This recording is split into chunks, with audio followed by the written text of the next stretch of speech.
నీ వల్లనే నాకు ఈ బాధ అంతా. ఇక ఎక్కడికి వెళ్ళినా నీ గురించి అడుగుతున్నారు. ఏ షోకి వెళ్ళినా నీ టాపికే అంటూ ఎమోషనల్ అయితే వచ్చేసిన కావ్య. అంతేకాకుండా మేమిద్దరం ఎంత కలవాలనుకుని ట్రై చేసినా కలవలేకపోతున్నాం అంటూ ఎమోషనల్ అయిన కావ్య. ఇక ప్రస్తుతానికి నిఖిల్ కావ్య బ్రేకప్ కారణంగా కావ్య ఏ షోకి వెళ్ళినా సరే ఇక కావ్యని నిఖిల్ గురించి అడగడం, లవ్ గురించి మీ ఒపీనియన్ ఏంటి అని అడగడం, మీరు సింగిలా అని అడగడం. ఇక కావ్య దానికి రెస్పాన్స్ ఇస్తూ ఒక నమ్మి మోసపోయానని చెప్పడం, అలాంటివన్నీ జరుగుతూ వచ్చేస్తున్నాయి. ఇక కావ్య ఏ షోకి వెళ్ళినా నిఖిల్ మ్యాటర్ తీసుకొని కావ్యని టార్గెట్ చేస్తూ మాట్లాడడం జరుగుతుంది. ఇక్కడ ఇద్దరు తప్పు ఉంటేనే ఇద్దరు వ్యక్తులు విడిపోయారు. కానీ కావ్య తప్పు ఒకటే మాత్రం ఇందులో లేదు. ఇద్దరు మిస్టేక్ ఉండని విడిపోయారు. సో ఇక ఇద్దరు మాట్లాడుకోవాలని ట్రై చేస్తూ ఉన్నారు.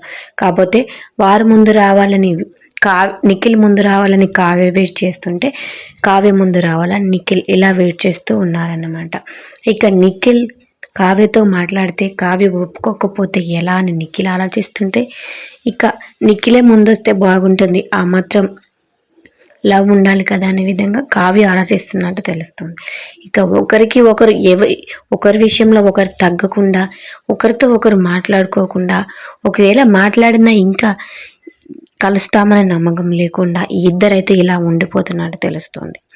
అయితే ఏ షోకి వెళ్ళినా వీళ్ళ మ్యాటర్ హల్చల్ చేస్తూ వచ్చేస్తుంది.